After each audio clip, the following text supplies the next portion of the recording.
समझ आ गया है?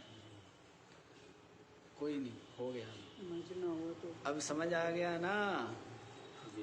तो अब आप लोग तत्व ज्ञान हो जाने से वह सारा का सारा जो कुछ देखने सुनने में आया है सबका सब क्या हो जाता है? ब्रह्म ही हो जाता है। ब्रह्म कैसा? सच्चिदानंदमद्वयम्। जो सच्चिदानंद अद्वय ब्रह्म है वही हो जाता। इसी को कहा है पूर्णमदः पूर्णमिदं पूर्णात् पूर्णमुदच्यते। क्या कहा है? पूर्णमदः। अदः माने वह जो निर्गुण निरूपाधिक तत्व है वो क्या है? पूर्णम, पूर्ण है। पूर्णम इदम, इदम ये जो सोपाधिक ब्रह्म है ये भी क्या है? ये भी पूर्ण है। कैसे जी? कहते पूर्णात् पूर्णम उदच्यते।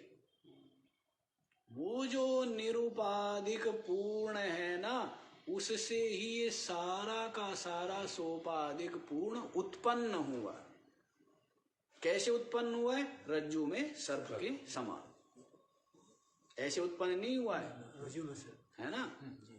भाई ऐसे उत्पन्न हुआ हो मिट्टी से घड़े के समान या दूध से दही के समान या माता से संतान के समान, ऐसे उत्पन्न नहीं हुआ। या बीज से अंकुर या वृक्ष के समान ऐसे उत्पन्न नहीं हुआ। कैसे उत्पन्न हुआ है?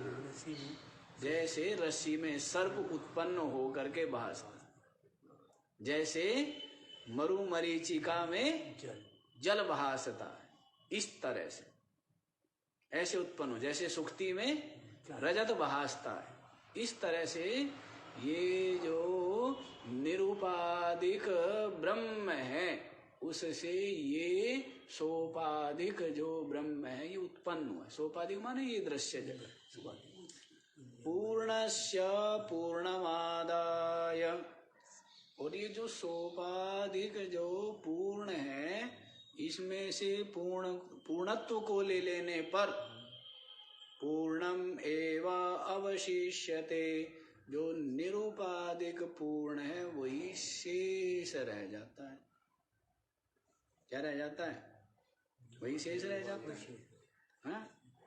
इसमें आप इसको सत्ता दे रहे हैं ना, सतचित आनंद रूप से इसको सत्ता दे रहे हैं, और इसकी जो सत्ता है मन बुद्धि से उसके विलय हो जाने पर फिर अद्वितीय सच्चिदानंद निरूपाधिक जो पूर्ण है वही शेष रह जाता है। तो इस प्रकार से अब आप लोग 65वां श्लोक देखिए। सर्वगं सच्चिदात्मानं ज्ञानचक्षुर्निरीक्षते अज्ञानचक्षुर्नेक्षेता भास्वन्तं भानुमन्धवत्। सर्वगं सच्चिद आत्मानं ज्ञानचक्षु निरीक्षते अज्ञानचक्षु न ईक्षेत भास्वन्तं भानुम् अंधवत। सर्वगम सच्चिदात्मा, जो सतचिद आत्मा है ना वो क्या है? सर्वगम माने व्यापक। क्या है? सतचित आत्मा क्या है? व्यापक है। व्यापक मतलब हाँ, सब में समाया हुआ है और सबको क्या किया हुआ है? ढका हुआ है, आच्छादित किया। अर्थात अंतर में भी और बाहर भी जो स्थित रहे, विराजमान रहे, उसको क्या कहते हैं? उसको व्यापक। सबके अंतर में भी और सबके बाहर भी जो विराजमान है वो व्यापक है। इसलिए सर्वगम, सर्व माने सर्व और गम माने सब में जो गया हुआ है,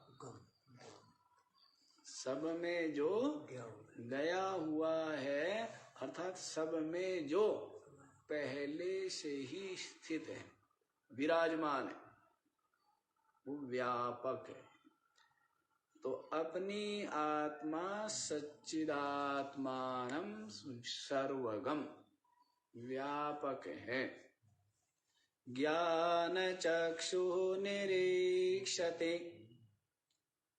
लेकिन केवल ज्ञान चक्षु के द्वारा ही देखा जा सकता है। व्यापक होते हुए नहीं दिख रहा है जी। बहुत चीजें ऐसी है जो है लेकिन नहीं दिखती है ना? क्या होती है? नहीं दिख रही है। यदि नेत्र में दोष है तो दिखेगा क्या? जैसे शब्द है लेकिन श्रोत्रेंद्रिय में गड़बड़ है, शब्द होते हुए भी सुनाई, गंध होते हुए भी गंध का ज्ञान नहीं होता है, ग्रहण नहीं होती।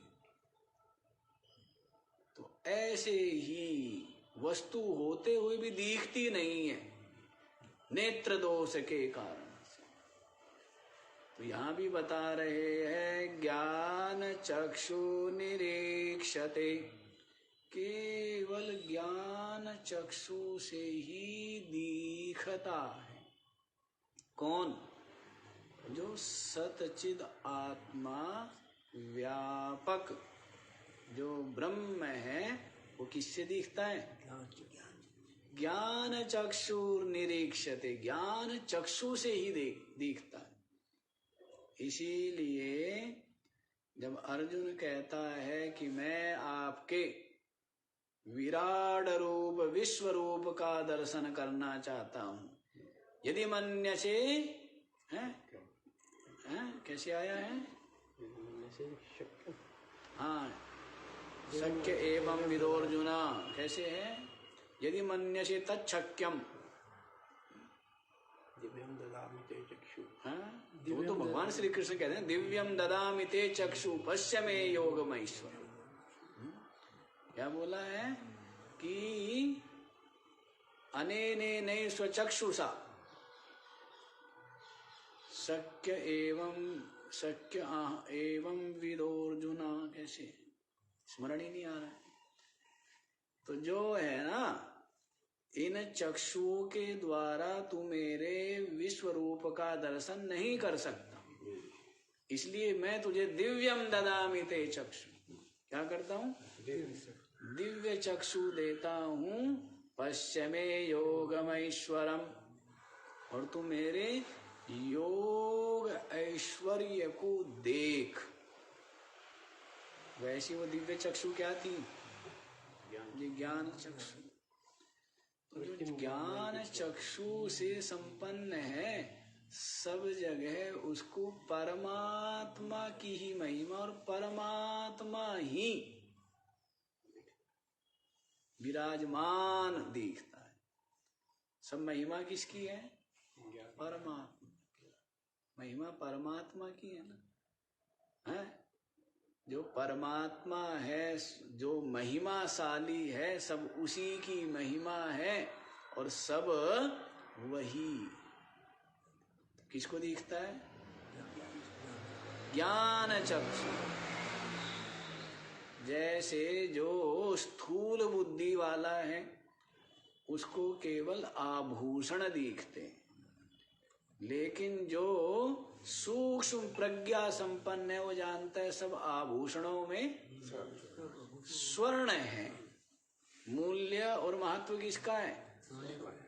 नाम रूप का या सोने का? सोने का लेके और आपको लोहे का दे दे तो चलेगा? क्यों नहीं चलेगा जी? सोने वाले से ज्यादा सुंदर बना दिया लोहे वाला, चलेगा? नहीं चलेगा, क्योंकि महत्व किसका है? तत्व का महत्व है ना। इसमें स्वर्ण तत्व है और उसमें लोहो तत्व है। लोहो तत्व की कोई विशेष महत्ता नहीं है और स्वर्ण तत्व की महत्ता है। वैसे ही जो नाम रूप है, वो नाम रूप तो कल्पित ही है, लेकिन जो महिमा किसकी है? तत्व की। और वो जो सत चिद आनंद तत्व है वो व्यापक है, सर्वगम है, सब में समाया हुआ। लेकिन ज्ञान चक्षु निरीक्षते, क्या है? केवल ज्ञान चक्षु से जो संपन्न है ना, वही देख पाता है। अज्ञान चक्षु नेक्षेत, अज्ञान चक्षु जिसकी है, अर्थात जिसकी बुद्धि अज्ञान के द्वारा ढकी हुई है, नेक्षेता, वो नहीं देख पाता, होते हुए भी नहीं देख पाता। भास्वंतम भानुम अंधवत, जैसे क्या है? भास्वंतम भानु, कैसा है? प्रकाशित हुआ हुआ भानु। अंधों को दिखता है क्या? अत्यंत जो प्रकाश युक्त दैदिव्यमान जो भानु है, वो अंधों को नहीं दिखता है। तो इसका मतलब है नहीं क्या? ऐसे ही जो अज्ञान से अंधे हैं, हमारे आरती में बोलते हैं कि हम अंधों को किया उजाला, नेत्र खोले हम थे अंधे। शुरू में क्या बोलते? कि गुरु ने कृपा करके नेत्र खोले हम थे अंधे, हम अंधों को किया उजाला, भरम गड्ढ का तोड़ा ताला, माया मोह का जीता पाला, मेहरबान गुरु ऐसे दयाला, हरदम करे हमारी प्रतिपाला, और तुम सम कोई नहीं दीन दयाला। इस तरह से कि आपके समान दयालु तो बहुत मिले। माता पिता दया करते हैं, नहीं करते? भाई बंधु जितने भी सज्जन हैं वो सब क्या करते हैं? दया करते हैं। किसी ने चलना, किसी ने बोलना, किसी ने पढ़ना, किसी ने कुछ, सबने दया की है ना, सिखाया है ना। लेकिन जो परम दया की है, वो परम दयाल कौन है?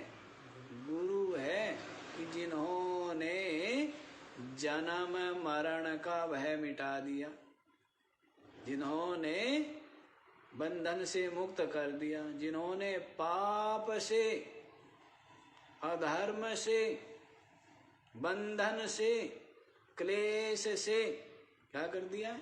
मुक्त कर दिया। तो उनके बराबर दयालु कोई हो सकता है क्या? कोई दयालु नहीं। तो बड़ी कृपा है। तो उसी को यहाँ पर भी बताया है, अज्ञान चक्षु नेक्षेता, जो अज्ञान चक्षु के द्वारा नहीं दिखता है। कैसे नहीं दिखता है? भास्वंतम भानुम अंधवत, जैसे प्रकट भानु भी अंधों को नहीं दिखता, ऐसी परमात्मा ही प्रकट है। सबसे ज्यादा प्रकट क्या है? परमात्मा। लेकिन आपको दिखता नहीं है, क्योंकि आपको देखने का जो साधन है। अब एक बात बताओ, कोई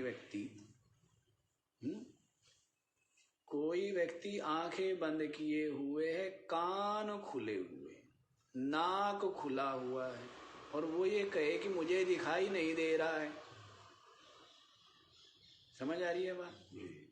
क्या? आंखें बंद। जबकि कान मेरे खुले, मुझे दिख क्यों नहीं रहा है? अरे भाई, रूप तो किससे दिखेगा? चक्षु से ही दिखेगा ना। अब कोई व्यक्ति कहे कि आंखें तो मेरी खुली थी लेकिन मुझे, और कान बंद थे, मुझे सुनाई क्यों नहीं दे रहा है जबकि आंखें तो मेरी। आप ये बताइए, जो शब्द है वो आंखों से सुन पाएंगे क्या? इससे सुनाई पड़ेगा? कान से सुनाई पड़ेगा। तो वैसे ही सब कहते परमात्मा दिख क्यों नहीं रहा है जबकि मेरी आंखें भी है, मेरे पास कान भी है, नाक भी है, मुख भी है, त्वचा भी है, मन भी है, बुद्धि भी है, पर परमात्मा दिख क्यों नहीं रहा है?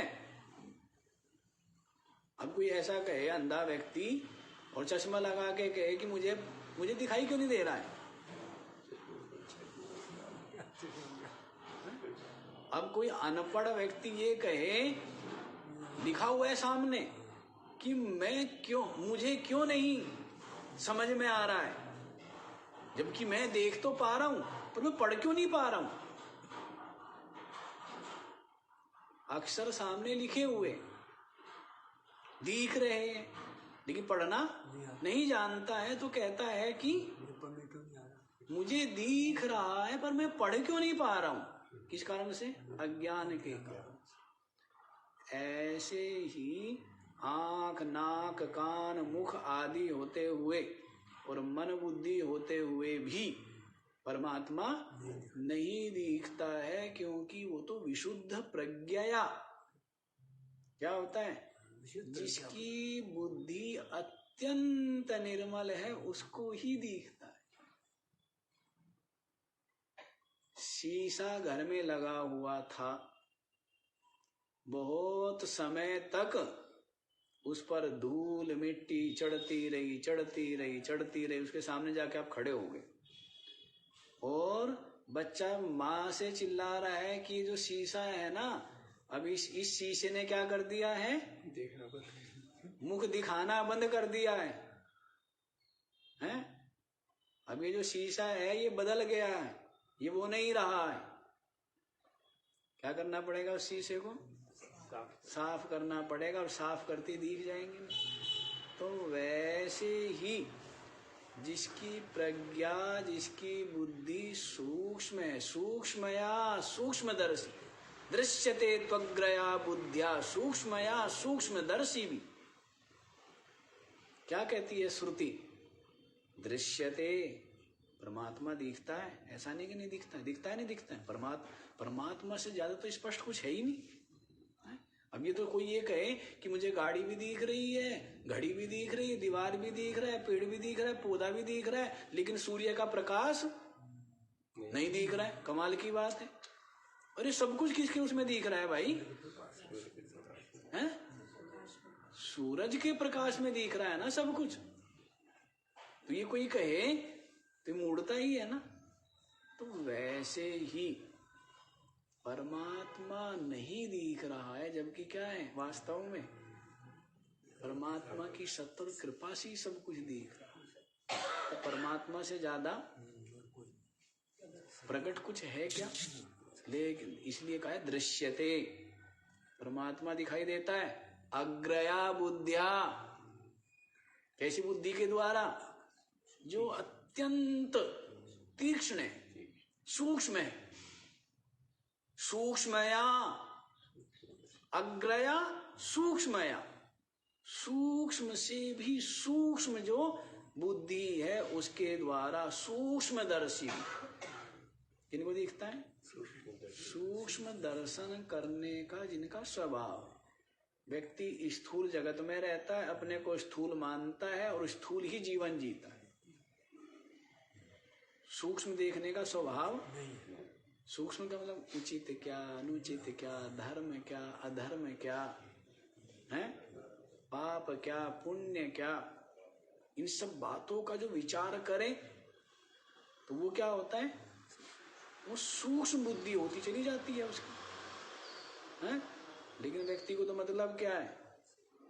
केवल अपने स्वार्थ पूर्ति से मतलब होता है तो उसकी बुद्धि क्या होती है? केवल स्थूल शरीर, केवल बाहर के जगत, इनमें ही उलझा रहता है तो उसकी बुद्धि, उसका सूक्ष्म दर्शन करने का स्वभाव नहीं।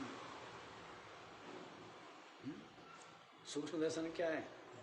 सरल रहना, दया करना, प्रेम करना, सहनशील होना, क्षमाशील होना, धैर्यवान होना, ये क्या है?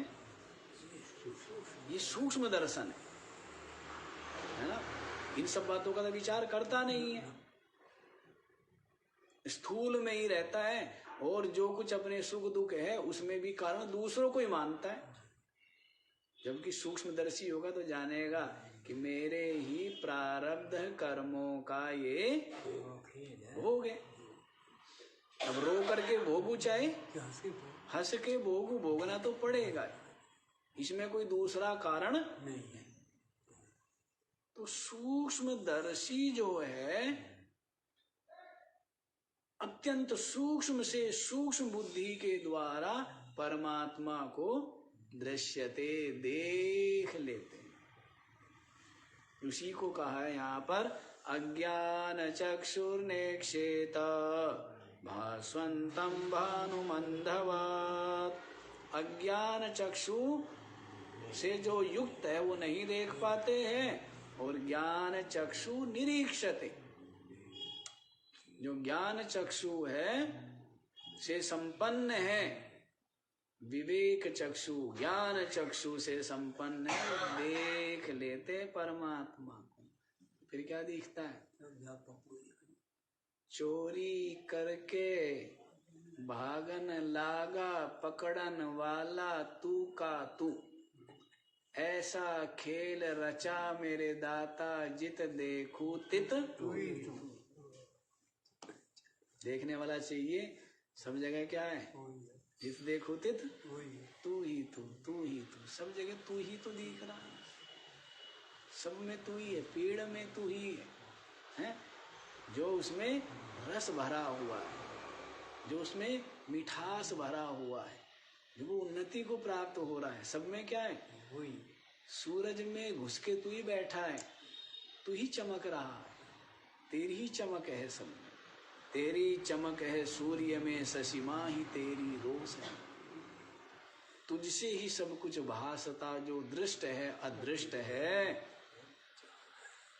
श्रेष्ठ से भी श्रेष्ठ तू पर करके सब में तेरी ही चमक है ना। लेकिन कौन देखता है? ज्ञान चक्षु से संपन्न। इस प्रकार से स्पष्ट हो गया है। आगे भी देख लीजिए, आज ये पूरा कर दिया जाए तो अच्छा रहेगा। और कैसे होएगा चलो देखते हैं। 66वां श्लोक देखिए। सर्वणादिभिरुद्दीप्तो ज्ञानाग्नि परितापितः जीवः सर्वमलान्मुक्तः स्वर्णवद्योतते स्वयं। सर्वणादिभिः उद्दीप्तः ज्ञानाग्नि परितापितः जीवः सर्वमलान्मुक्तः स्वर्णवद् द्योतते स्वयं। हाँ जी, जैसे सोना है ना, और सोने में क्या है? मैला है, खोट मिलाओ है ना, चमक नहीं रहा है। सोने में क्या है? चमक नहीं रही, रखे रखे रखे रखे, ऐसा हो जाता है क्या? हैं? पता नहीं इन लोगों को। वैसे तो कहते हैं कि सोना ऐसी धातु है जो बहुत चमक जल्दी से नहीं खोता है, ऐसा सुनते हैं। पर बहुत लंबा समय हो जाए तो हो जाता होगा ना थोड़ा बहुत, इसे लोग कराते हैं ना शायद, फिर करवाते हैं, हाँ साफ करवाते हैं। हाँ तो वैसे ही कह रहे हैं कि देखो जी, ऐसा आभूषण कोई सोना मलिन हो गया, लेकिन फिर क्या करते हैं, उसको सुनार के पास ले गए और वो उसको तपाता है। क्या करता है? खूब तपाता है, और तपाने से अग्नि में उसकी जो मलिनता है वो सब जल जाती है। फिर क्या है, वो स्वर्ण, वही स्वर्ण क्या होते हैं, जो चमक नहीं रहा था ना, अब क्या है, अलग ही चमक क्या होती है, अलग ही, जो तुरंत आभूषण बन के आया हो नया, और जो 10-20 साल पुराना हो तो भेद तो रहता होगा, कुछ रहता है, पता लगता है कि बिल्कुल नया पहना है या भाई रखा हुआ है, पता लगता है। जी पॉलिश करते हैं, करते हैं क्या? पॉलिश करते हैं, पॉलिश उतर जाती है कुछ टाइम। अच्छा, पॉलिश होती है, पॉलिश चमक होती है। अच्छा, चमक नहीं, सोने की खुद की भी तो चमक होती है, लेकिन सोने की पॉलिश करते हैं अलग से। अच्छा, चलो ये हमारा मैटर नहीं है, ये तो भाई सेठ लोग, सोने रखने वाले जाने, जिनके पास सोना है या जो सोना पहनते हैं वो जाने। अब हमारा तो कोई संबंध नहीं है इस बात से। अच्छा जी, ऐसे श्रवणादि भी उद्दीप्त, क्या किया, निरंतर श्रवण, निरंतर मनन, निरंतर निदिध्यासन करने से ज्ञानाग्नि उद्दीप्त क्या होती है, ज्ञान अग्नि अत्यंत प्रचंड हो जाती है। क्या होती है, अग्नि है, अग्नि को जीवित रहने के लिए और वृद्धि को प्राप्त करने के लिए क्या चाहिए, हवा चाहिए ना, क्यों जी? यदि हवा ना चले तो अग्नि प्रचंड होगी क्या, बढ़ पाएगी? तो वैसी निरंतर श्रवण मनन निदिध्यासन रूपी वायु के द्वारा ज्ञानाग्नि उद्दीप्त, ज्ञान अग्नि क्या हुई है, उद्दीप्त है, प्रचंड हो गई, प्रदीप्त हुई है, और उसके द्वारा परितापिता जीव, उसके द्वारा जीव जो है ना, उस जीव की जो उपाधि है, मलिन क्या हुई है, बुद्धि, मलिन क्या हुई, बुद्धि तो है। जीव किसको, जीव क्या है, बुद्धि, आभासी तो है ना जीव, जीव क्या है, चिदाभास जो है वो क्या है, वही जीव है। चिदाभास किसको क्या कहते हैं, उपाधि में जो चेतन का आभास है वो चिदाभास। तो उपाधि में चेतन का आभास और अधिष्ठान चेतन, ये तीन मिलकर के क्या कहलाते हैं, जीव कहलाते। तो मलिनता किसमें है, जीव में। भाई आप शीशा है, शीशा मैला है, उसके सामने आप खड़ा होते हैं तो आपका जो प्रतिबिंब है वो भी क्या होता है, मैला ही होता है ना। किसके कारण से, आपके मुख पे तो कुछ नहीं लगा हुआ है, लेकिन जो आभास है आपकी छाया उस पर लगा हुआ दिखता है। क्यों, क्योंकि शीशे पर लगा हुआ। कहाँ लगा है, उपाधि में लगा है ना। तो वैसे ही आप में तो है नहीं और जीव में ये भासते हैं। तो किससे भासते हैं, उपाधि के कारण से। किसके कारण से, उपाधि। तो उपाधि में, उपाधि क्या है, बुद्धि। तो सारा मैल, सारी मलिनता किसमें है, बुद्धि में, उपाधि में, बुद्धि में है। तो उसी को निरंतर श्रवण, निरंतर मनन, निरंतर निधिध्यासन के द्वारा जो बुद्धि में मलिनता है ना, वो ज्ञान अग्नि से वो मलिनता क्या हो जाती है, दूर हो जाती, जल जाती। इसी को कहा है जीव सर्वमलान मुक्ता। जीव जो है समस्त मल से मुक्त हो करके स्वयं द्योतते, स्वयं ही प्रकाशित हो उठता है, दैदिव्यमान हो उठता है। क्या, अरे स्वयं अपना आपा, अपनी आत्मा शीशे के सामने खड़े हो गए, नहीं दिख रहा है। कौन नहीं दिख रहा है? आपका प्रतिबिंब। शीशे को साफ कर दिया, द्योतते स्वयं। तो बुद्धि की मलिनता से, स्थूलता से, बहिर्मुखता के कारण से अपनी आत्मा का दर्शन अनुभव नहीं होता। और बुद्धि की स्थूलता निरंतर श्रवण करने से, मनन करने से, निधिध्यासन करने से स्थूलता दूर हो गई, बहिर्मुखता दूर हो गई, मलिनता दूर हो गई। तो फिर क्या रह गया? अद्वितीय नित्य मुक्त सच्चिदानंद जो ब्रह्म है, अविनाशी परम ब्रह्म, वही शेष रह जाता है, वही अनुभव में रह जाता है, वही अपनी आत्मा। अब मन बुद्धि से जानना चाहे या मन बुद्धि से अनुभव करना चाहे तो वो नहीं होगा। क्यों? क्योंकि ये तो सीमित है, ये तो जड़ है, ये स्वयं दृश्य है।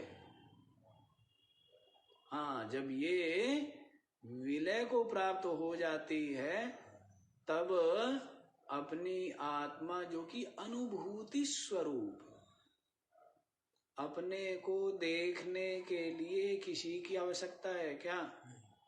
पुस्तक देखने के लिए प्रकाश चाहिए, आंख चाहिए, मन बुद्धि चाहिए, हैं? लेकिन आप ये बताओ, अपने आप को देखने के लिए क्या चाहिए? प्रकाश चाहिए? नहीं चाहिए। इंद्रिया चाहिए? नहीं चाहिए। मन बुद्धि भी चाहिए क्या?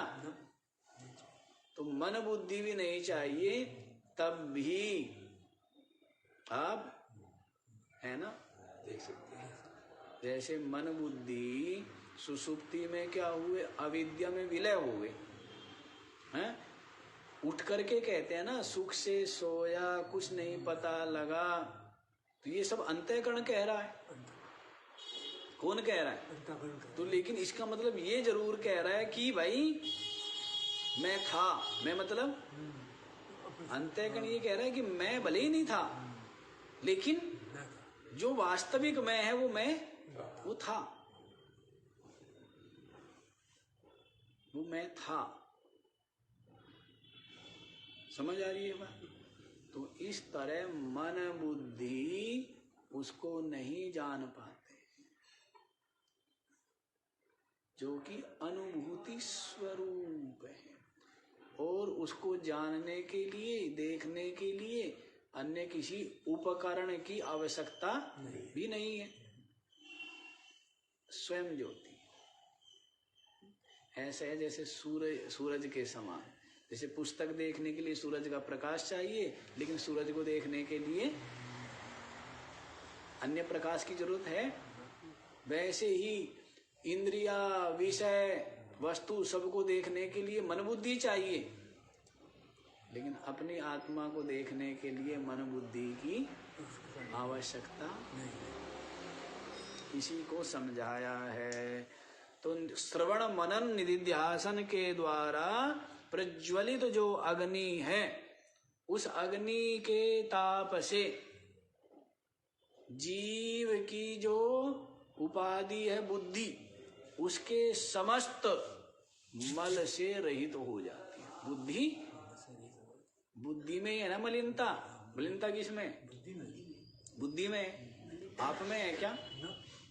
जो कुछ मलिनता है वो सब बुद्धि में है। तो बुद्धि जो है सर्वमलान मुक्त, समस्त मलों से मुक्त हो करके स्वर्णवद स्वयं द्योतते, स्वर्ण के समान स्वयं ही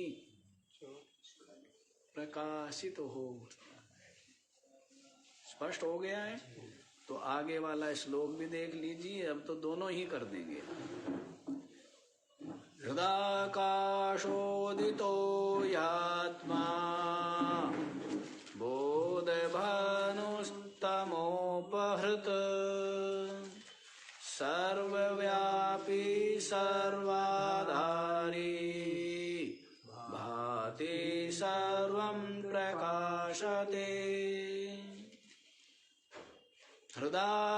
हृदाकाशः हृदाकाशः उदितः उदितः हि आत्मा आत्मा बोधभानुः बोधभानु तमोपहृत तमोप्रहत सर्वव्यापी सर्वव्यापी सर्वाधारी सर्वाधारी भाति भाति सर्वं प्रकाशते। सर्वं प्रकाशते। हाँ जी, तो देखो क्या कहते हैं। हृदाकाश उदितः यः, अपनी जो आत्मा है वो क्या है? हृदयाकाश उदित, जो हृदयाकाश में उदित हो जाता है। कहाँ उदित होता है? जैसे ये जो सूरज है कहाँ उदित हो रहा है? आकाश में उदित हो करके सारे के सारे जो पृथ्वी है और पृथ्वी पर विद्यमान जो जो चराचर पदार्थ है सबको क्या करता है? प्रकाशित करता। इसी प्रकार से हृदय गगन में उदित हो गया अपनी आप, निरंतर ही उदित है, पर जैसे नेत्र दोष हो जाने से उदित सूर्य भी नहीं दिखता है ना, वैसे ही अज्ञान से चक्षु आवृत हो, अज्ञान के कारण से बुद्धि ढकी गई, इस कारण से निरंतर उदित परमात्मा दिखाई नहीं देता है। परमात्मा निरंतर उदित है, तो निरंतर उदित परमात्मा क्या होता है? दिखाई नहीं देता है। बोध भानु तमोपहृत, लेकिन बोध भानु के द्वारा, जैसे भानु के द्वारा क्या होता है? जो अंधेरा है वो दूर हो जाता है। क्या होता है? अंधेरा दूर हो जाता है सूरज के निकलने से। जो घन घोर रात्रि थी वो दूर हो जाती है। तो वो इस प्रकार से ऐसे हृदय काश में जो आत्मा के उदित हो जाने से हृदय में स्थित जो सारा अंधेरा है, वो सारा अंधेरा अज्ञान, भ्रम, भय, बंधन सबका सब दूर हो जाता है। सर्वव्यापी सर्व आधारी, जो सर्वव्यापक है, जो क्या है? परमात्मा क्या है? व्यापक है। पहले कहाँ अंधेरा कहाँ है? बाहर है या हृदय में? है? बाहर अंधेरा दूर करने में लगा रहता है। अंधेरा कहाँ दूर करना है? हृदय में अंधकार है। अब घर में इतने इतने बल्ब ला के लगा लिए, दिखना कम हुआ था यहाँ है, और किया क्या? बड़े बड़े बल्ब ला के कि भाई रोशनी कम है। रोशनी तो पूरी थी, लेकिन नेत्रों में क्या मोतियाबिंद हो गया, इसलिए नहीं दिख रहा था। और ऑपरेशन करा लिया तो फिर दिखने लग जाता है। तो वैसे ही परमात्मा तो सब जगह व्यापक है, लेकिन हृदय में अंधेरा है इसलिए दिखता नहीं है। जिसके हृदय में ज्ञान का प्रकाश हो गया, बोध भानु उदित हो, जिसके हृदय में बोध भानु उदित हो गया है, तो उसको फिर सर्वव्यापी परमात्मा जो सब जगह व्यापक है, विराजमान है, सर्व आधारी और जो क्या है सबका आधार, सच्चिदानंद जो सबका आधार है। सर्वं भाति प्रकाशते, क्या है सबको प्रकाशित करते हुए जो प्रकाशित हो रहा। जैसे सूरज क्या कर रहा है, सबको प्रकाशित कर रहा है और स्वयं प्रकाशित होते हुए सबको प्रकाशित कर रहा है ना। ऐसे ही अपनी आत्मा जब क्या किया, श्रवण मनन निधिध्यासन करने से बोध भानु उदित हो गया हृदय में,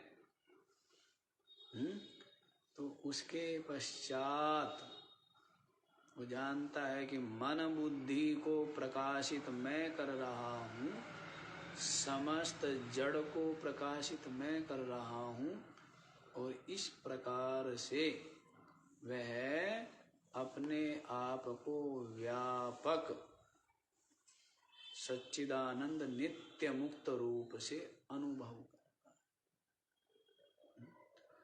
संसार में थोड़ा सा भी कुछ पाना हो ना तो पुरुषार्थ करना पड़ता है। तो यहाँ तो पाना किसको है, परमात्मा को पाना।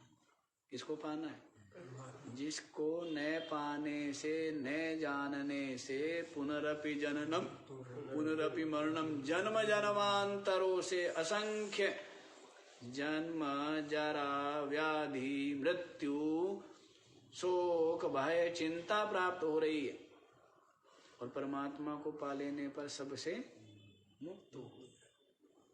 उसको पाने के लिए क्या करना पड़ेगा, पुरुषार्थ करना पड़ेगा। नहीं, पुरुषार्थ करता, यही दिया है श्रवण मनन निधिध्यासन की के द्वारा क्या हो गई है, ज्ञान अग्नि प्रकट हुई। निरंतर श्रवण निरंतर मनन ये करने से ही हो। और फिर हृदयाकाश में क्या उदित हो गया, अपनी आत्मा उदित हो गया है बोध भानु से। वो और तमोपहृत सारा का सारा जो अंधेरा है ना, वो सारा का सारा अंधेरा दूर हो गया। जैसे रोज रोज देखते ही है सूरज के द्वारा, तो दूर हो जाने से जो सर्वव्यापी सर्व आधारी जो आत्मा है वो सर्वं प्रकाशते, सबको प्रकाशित करते हुए स्वयं प्रकाशित जो हो रहा। हृदय में अंधेरा है ना, गुरु बिन घोर अंधेरा साधो भाई, कल बताया था ना, गुरु बिन घोर अंधेरा। और हृदय में अंधेरा है, आंखों से जो अंधा है वो क्या है, सब जगह अंधेरा ही अंधेरा है ना उसके लिए। दिन में भी अंधेरा और रात में भी अंधेरा नहीं। और जिसकी आंखें ठीक है उसके लिए क्या है, प्रकाश ही प्रकाश। वैसे ही जिसके हृदय में अंधेरा है ना, बाहर जो है हजारों सूर्य उदित हो, हृदय में जिसके अंधेरा है तो वो क्या है, अंधेरे में ही जीता है ना, क्लेश ही पाता है। और जिसके हृदय में ज्ञान का प्रकाश हो गया और अपनी आत्मा प्रकट हो गई, अनुभव में आ गई, तो उसके लिए कहीं भी अंधेरा नहीं, उसके लिए कहीं अंधेरा नहीं। अंधेरा का मतलब कहीं भय नहीं, कहीं भ्रम नहीं, कहीं बंधन नहीं, कहीं कष्ट नहीं, निरंतर निरंतर मुक्त हो गया। किससे, अज्ञान से, भ्रम से, भय से, बंधन से, क्लेश से, कष्ट से, सबसे क्या हो गया, मुक्त हो गया सबसे। चलो जी अगले वाला श्लोक भी देख लीजिए, 68वां श्लोक, और आपका जो आत्मबोध है ये पूर्ण हो जाएगा। दिग्देश कालाद्यनपेक्ष्य सर्वगम शीतादिहृन्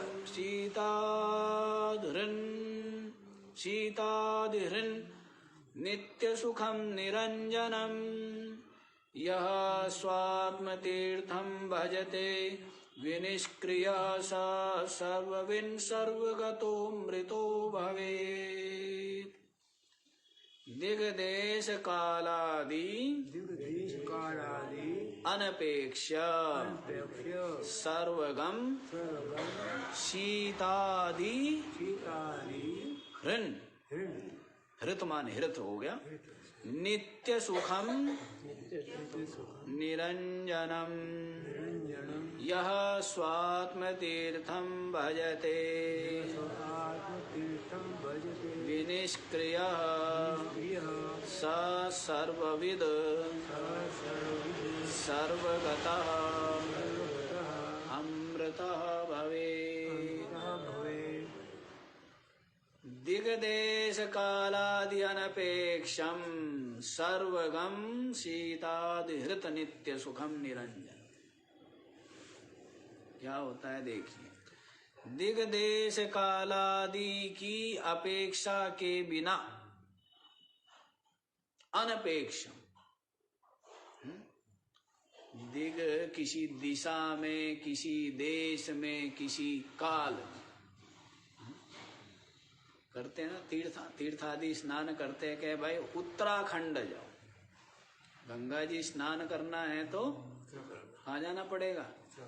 तो दिग देश का, और भाई अमावस्या को क्या किया जाए, अमावस्या को, पूर्णिमा को, चंद्र ग्रहण आदि हो तो और विशेष महत्व है ना। तो इस तरह से बोलते हैं ना, तीर्थों में जो स्नान आदि है या शुभ कर्म है तो उनके लिए दिग देश काल आदि की अपेक्षा है नहीं है। एक सामान्य काल में किए जाते हैं यज्ञ याग आदि, और एक यदि विशेष संयोग हो, पवित्र तिथि, पवित्र देश काल दिशा हो, तब महत्व अधिक होता है। इसलिए कुंभ में स्नान के लिए आते। गंगा जी तो पहले भी बह रही थी, लेकिन मानते हैं कि भाई कुंभ में अद्भुत जो संयोग हुआ, कितने कितने करोड़ों लोग आते स्नान करने के लिए गंगा जी। इससे हमें क्या होगा, विशेष पुण्य मिलेगा, विशेष फल मिलेगा, दिव्य लोक की प्राप्ति होगी, है ना। तो वैसे यहाँ पर बता रहे हैं दिग्देश कालादि अनपेक्ष्य। लेकिन ये जो अपना आत्मरूपी तीर्थ है ना, इसमें स्नान आदि करने से या करने के लिए दिग्देश काल आदि की अपेक्षा नहीं है। सर्वगम, गंगा जी के पास जाओ, हरिद्वार जाओ, प्रयागराज जाओ, कहना कहीं जाने की जरूरत नहीं। सर्वगम जहां हो वहां भी है वो, जहां भी आप बैठे हैं वहीं पर वहीं है, सर्वगम व्यापक है। शीतादिहृत, अब करो जी कार्तिक पूर्णिमा का स्नान। वो कहते हैं यहाँ नहीं है तो वहां भी नहीं है। जाड्डा लग रहा है न्यारा, क्या लगेगा है? कार्तिक पूर्णिमा, अब माघ का स्नान करो जी, है? कल्पवास करते लोग गंगा जी के किनारे निवास करते हैं ना, तो वहां क्या लगता है, सर्दी में ठिठुरो नहीं, ठिठुरना पड़ेगा। लेकिन यहाँ पर क्या कहते हैं, शीतादिहृत, जो शीत, कहीं गर्मी लगती है, अब जाओ तीर्थ में, कहीं आए थे हरिद्वार, फंस गए जाम में, हो गए क्या, पसीना पसीना, और भूख प्यास से न्यारे तड़प रहे हैं, और ऊपर से दम घोटू गर्मी होती है ना। तो कहते हैं यहाँ कोई कष्ट नहीं है। शीतादिहृत नित्य सुखम, क्या है, नित्य ही सुख स्वरूप है। निरंजनम, और जो अंजन से, कालीमा से, माया मल से जो रहित है, कौन सा? स्वात्म तीर्थम।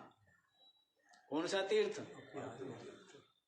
आत्म तीर्थ में स्नान। तीर्थ में स्नान किया, तीर्थ दर्शन किए नहीं किए? आप तो तीर्थ में ही हो, लेकिन आत्म तीर्थ की बात है। ये तीर्थ भी किन से बने? जिन महात्माओं ने आत्म तीर्थ को जान लिया, उन्हीं महात्माओं की कृपा से ये सब क्या बन गए? हरिद्वार आदि तीर्थ किससे बने? तीर्थी कुर्वन्ति तीर्थानि। तीर्थी जो है, तीर्थी माने जो पार हो गए, उनसे ही तीर्थ बनते। तीर्थ भूता ही साधवा। वास्तविक तीर्थ कौन है? तो कहते साधु।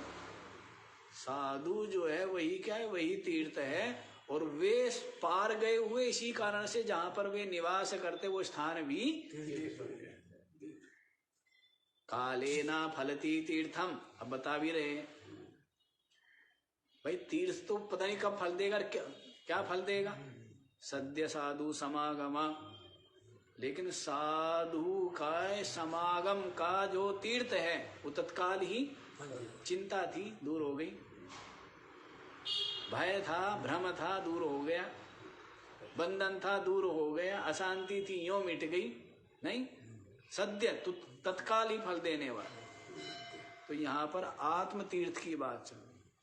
यह स्वात्म तीर्थम भजते, जो अपने आत्म तीर्थ को भजता है, माने जानता है, माने जिसने अनुभव कर लिया है, सा विनिष्क्रिय।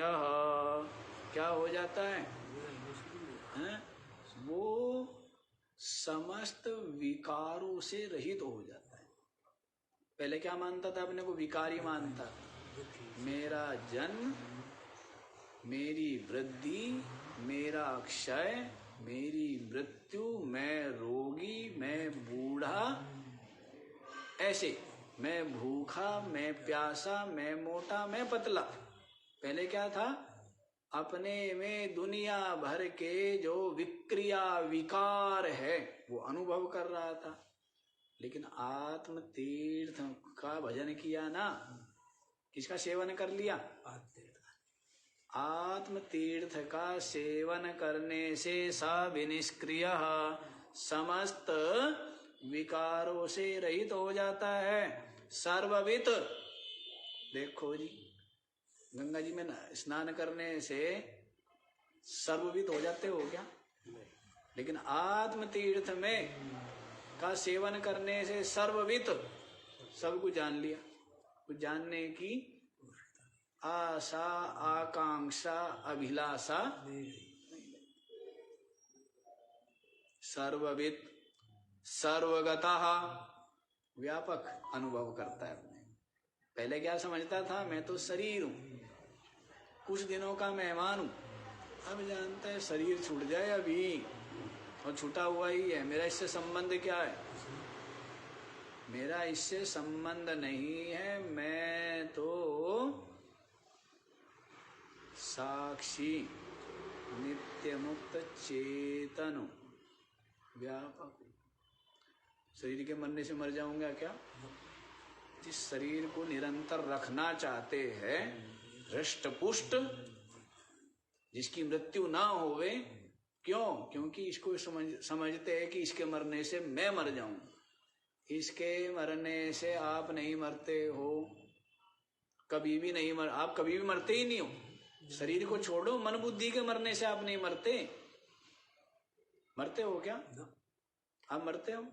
हम मरते ही नहीं। सर्वगतः अमृता भवति, ये तो प्रार्थना कर रहे हैं ना। मृत्यो मोक्षीयमामृतात्,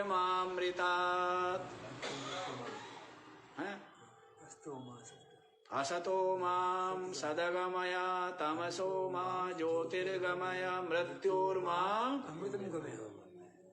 अरे तो अमृत रूप है भाई, मरता ही नहीं है। अमृता भवति भवेत्, क्या होता है? सर्ववित भवेत, सर्वगतः भवेत, अमृतः भवेत। कह यह स्वात्म तीर्थम भजते, जो आत्म तीर्थ का सेवन करते हैं ना। किसका सेवन कर रहे हैं? आत्म तीर्थ का सेवन करते हैं, सर्ववित भवेत। क्या हो जाते हैं? सर्ववेत्ता, सर्वगतः भवेत। क्या हो जाते हैं? व्यापक हो जाते हैं। अमृतः भवेत। क्या हो जाते हैं? अमृत हो जाते हैं, अमर। कौन? स्वात्म तीर्थम भजते, जो क्या करते हैं? आत्म तीर्थ को भजते हैं। तो कैसे भजे जी, कैसे सेवन करे आत्म तीर्थ का? हाँ, तो बता दिया है, श्रवण मनन निधिध्यासन से जिसकी बुद्धि की समस्त मलिनता दूर हो गई है, तो वो उसके हृदय में ही क्या हो जाता है? आत्मरूप प्रदीप प्रकट हो जाता है, भानु, है ना। और सारा अंधेरा, सारा भय मिट जाता है। श्रवण मनन निधिध्यासन। स्पष्ट हो गया ये वाला? तो ऐसा है जी। बाकी तीर्थों में तो क्या है, दिक काल आदि की अपेक्षा है, फिर जाना पड़ता है, व्यापक नहीं है। तीर्थ में जाना पड़ेगा ना, रास्ते में दुनिया भर की तकलीफें सहो, कहाँ रुकना है कहाँ नहीं, सब जगह गंदगी गंदगी नहीं।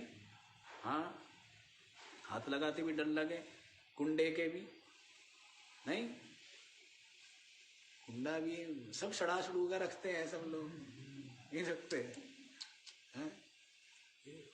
हाँ, दिखेंगे चमकदार स्टील का दिख रहा है, और उस पे हाथ कैसे गंदे संदे से ही। हाँ, सब जगह बढ़िया। बाहर जाओ तो सबसे बड़ी टेंशन ये होती है, हम लोगों को तो लघु शंका आदि के लिए भी सोचना पड़ता है। हाँ, ये बड़ा कठिन काम हो जाता है, क्योंकि सब जगह दुनिया सड़ा सड़ा करके रखती है। लेकिन ये जो आत्म तीर्थ है ना, आत्म तीर्थ का जो सेवन करता है, ना देश ना काल किसी की अपेक्षा नहीं, व्यापक है। और ठंड भी नहीं लगे। अब पहुंच जाओ, क्या वो कुंभ मेला है वहाँ, क्या बोलते हैं, हरिद्वार में। हरिद्वार में कुंभ मेला कब आएगा? वही जनवरी फरवरी मार्च है। अब ठंड लगाओ गोता, ठंडी लगती है ना। हाँ, तो कहते हैं ठंड लगती है, लेकिन आत्म तीर्थ का जो सेवन करता है वो जानता है ये सब शरीर में सब कुछ, अपनी आत्मा तो सबसे रहित हो जाता है ना, निरंजन हो जाता है, विकार रहित हो जाता है, सर्ववेत्ता और व्यापकता अपनी अनुभव में आ जाती है, और अमृतो भवेत, अमर हो। तो इस प्रकार से श्रीमद् भगवान भाष्यकार शंकराचार्य जी द्वारा विरचित जो आत्मबोध नाम का ग्रंथ है ना, ये संपूर्ण हो गया है। और इसके पश्चात तो जब बोध हो गया तो अपरोक्ष अनुभूति हो गई। क्या हो गई? अपने आत्मा की स्वरूप की अपरोक्षानुभूति। तो आगे वाला ग्रंथ जो है वो अपरोक्षानुभूति है, उसका आप लोग श्रवण करेंगे आज। ओम